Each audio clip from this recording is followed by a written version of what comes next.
A couple of your teammates playing with the USMNT national team tonight against Mexico. Excited to watch the game? Very. I think it's always exciting when U.S. plays Mexico. Obviously, with those guys, Christian and Jordan in the squad, hopefully in the 18, maybe in the 11, that'd be nice. It's always nice to see those guys get minutes because they've worked so hard here to get to that spot, and I think they deserve as many minutes as, more minutes than they deserve, or they're getting now. Let's tee you up and let you talk about Christian Hold on. He's everywhere and doing really well in these opening games. How do you feel about his national recognition, though, as far as just what he does and how maybe he's appreciated nationally? Well, I think, like I said, he's a guy that deserves more minutes than he's getting. He obviously gets as many minutes as we can afford here. He's a quality player no matter where he plays. He could be in that midfield and kind of be in that number 6, winning balls and creating going forward. But he could also be at that wing at the moment where he's at. And the stats kind of show it where he's getting all these assists. He may not be in the back of the score sheet, but he's getting those assists and creating so many chances for us because of his movement and because of his quality on the ball. You, as far as the youth goes on the team, you've been one to talk about their growth and how you have to, I guess, maybe help them along. How do you do that? How have you specifically kind of tried to help them along in their development? It's no specific situations. It's in training. It's in games and making sure that they have the confidence when they do get into big games.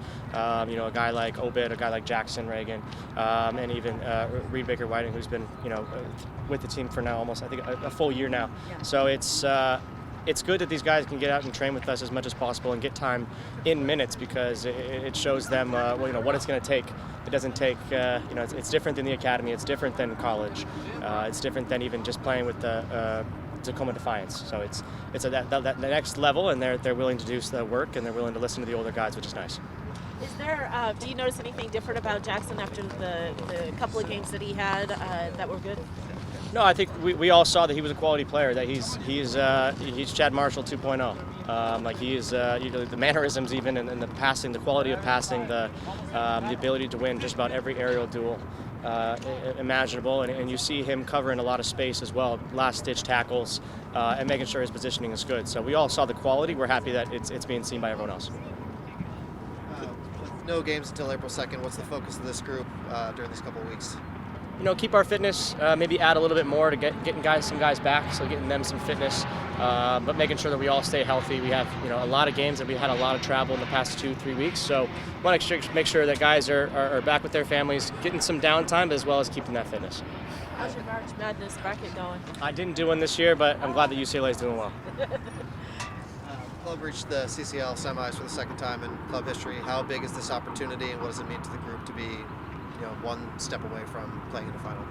Any chance you can go win a trophy, we're up for the challenge, and I think that we've put ourselves in good spots with games at home, and we hope to do the same thing against New York. Can I ask one more? You've bounced around again, as far as positionings. How do you feel? This is obviously second year in with all of that. How do you feel about your play and being able to bounce around this year? It's been part of my last 5-6 years of my career, so it's nothing new to me. Just making sure I understand all the positions, what the coaches want, what the players want from those positions and from me. It's tough to go in a game to sometimes switch on and off positions, but it's something I've gotten used to and kind of enjoy now because that's that extra little bit of challenge. It's always that something. There's that little game I can play with my mind of now I need to attack or now I need to defend, and it's kind of a fun little thing to have. Still going in my 11th year now, I still have fun on the field.